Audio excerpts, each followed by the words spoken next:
Welcome to this module. Who is the beneficiary? In this module, you're going to learn who is the beneficiary of the trust.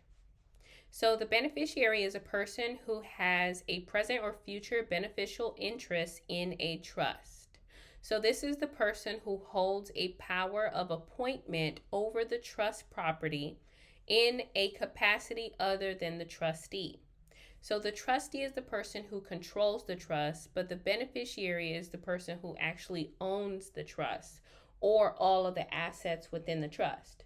So they are considered the inheritor of the trust because they are an individual who inherits the assets from the grantor or the creator of the trust, as long as the guidelines and the terms are outlined in the trust agreement that they have beneficial interests. So this person, the beneficiary, is the reason why the entire trust was created. The trust was created specifically for the beneficiary so that the grantor or the creator can actually transfer assets to the beneficiary without having to go through probate. So that is the best way for me to put the interests of the beneficiary. What are the duties of the beneficiary? So one of the duties is to gain a clear comprehension of each trust in which the beneficiary has an interest in a specific understanding of the mission statement for each trust as prepared by the trustee, which means that the beneficiary has to be familiar with the trust. One of their rights is to have a copy of the trust. So they have to understand what the terms and conditions are, or the guidelines or the restrictions that are in the trust. Another duty is to educate him or herself about all trustee responsibilities. So they pretty much have their financial stability or their financial future or the assets that they are intending on inheriting at the control or fingertips of a third party or another individual, which is the trustee. So one of the duties or responsibilities of the beneficiary is to understand what the trustee's responsibilities are. They need to understand that the trustee is their fiduciary and that the trustee is working for their best interest. The beneficiary also has to understand the trustee's responsibility to maintain the purchasing power of the trustee's capital while maintaining a reasonable distribution rate for the income beneficiaries, which means that the trustee cannot disperse all of the trust funds. It needs to be done incrementally. It needs to be done and fall in line with what the trust says. So if it's 25% or 30%, whatever that distribution rate is, they need to abide by that. Next, to have a general understanding of modern portfolio theory and the formation of process of asset allocation. So asset allocation is very important, and with the trustee, that is their fiduciary right to allocate certain assets to different financial markets, right? So you have real estate, you have crypto, you have the stock market, and so it is the responsibility of the beneficiary to understand what these modern portfolios look like and pretty much what their asset allocation is for the trust funds. Also, they need to recognize and look for proof that each trustee represents all beneficiaries, which means that you have to understand that the beneficiaries are the owners of the trust. And so the trustee is pretty much operating the trust for their beneficial interest. So the trustee represents the beneficiaries, and the beneficiaries have to understand that and recognize that. The beneficiaries need to meet with each other and each trustee every single year to discuss his or her personal financial circumstances and personal goals, and to advise the trustee of his or her assessment of the trustee's performance of the trustee roles and responsibilities to the trust, to the beneficiaries, and family governance, which means that the beneficiary has to meet annually with the trustee. The beneficiary has to let the trustee know what his or her financial status is, right? Are you middle class? Are you upper class? How much savings do you have? What personal investments do you have outside of the trust? How are you investing? Or how are you handling your quarterly distributions? So these are important factors that need to be addressed in this meeting.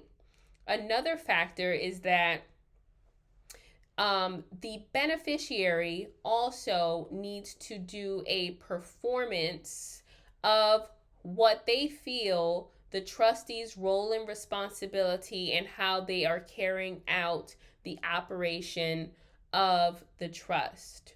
So they pretty much have to let the trustee know, hey, you're doing a good job, or hey, I feel like you're neglecting the trust and I would like to either force you to resign or sue you. So it just depends on that particular situation or scenario. Next is to become knowledgeable about the function and importance of each element of the family's trust governance system.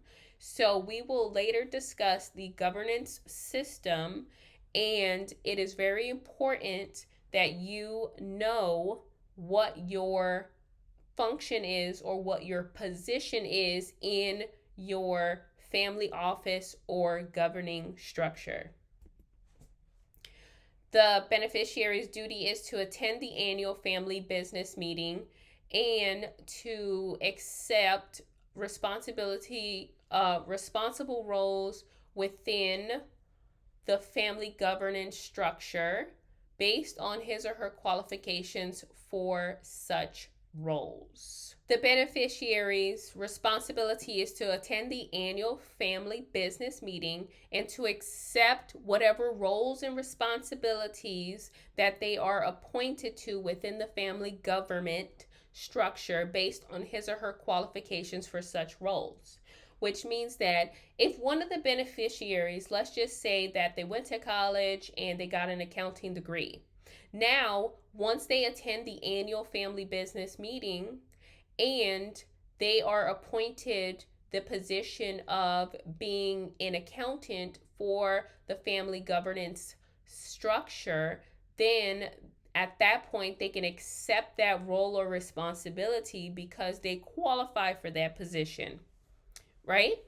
Next, to develop a general capacity to understand fiduciary accounting, which means that if you didn't go to school for accounting and you don't know about bookkeeping and budgeting and balancing your finances and ledgers, then you want to be able to understand the fundamentals so that you know what you're looking at when the financial statements are passed around during the annual meeting. The beneficiary also duty is to demonstrate a willingness to participate in educational sessions and become financially literate through the family seminars and family fun day education programs. So with the family governance system, you're going to participate in family seminars and family fun days or annual meetings. And so you want to be willing to participate in those educational sessions where the trustee will be educating you on their roles and responsibilities, and other beneficiaries will be educating you on their qualifications and acknowledgement of the trust documents. The beneficiary should also know how to and in what amount the trustee and other professionals are compensated to obtain a general understanding of the budgets for the trust and any type of investments in which the trust will be invested. So, on this annual meeting, the trustee will be presenting all this information, which is what investments will the trust get into, what properties will be sold, what properties will be bought. And it is up to the beneficiary to understand and have some type of literacy of this information. So they need to know, hey, how much is the trustee getting compensated for their appointment as the trustee, and all of these other third parties like our lawyers, like our accountants, things like that, or any other authorized representatives. What are your rights as a beneficiary? So, one of your rights is a right to a copy of the trust document. So, typically, you are not, as the trustee, are not allowed to disclose the trust contents to anyone or to give a copy to anyone, but it is your right as a beneficiary to have a copy of the trust. Another right is to be kept reasonably informed about the trust and its administrations. That's why it is very important that you have an annual meeting, which is a one-on-one with you and the trustee, as well as an annual family meeting, so that you can be informed about the trust and its administration. Another right is for you to have accounting. So for you to have accounting, and the second one says the right to challenge any accounting. So it's very important, one, that you have financial literacy and that you are able to understand the basics when it comes to accounting, as far as bookkeeping and taxes and any type of budgeting.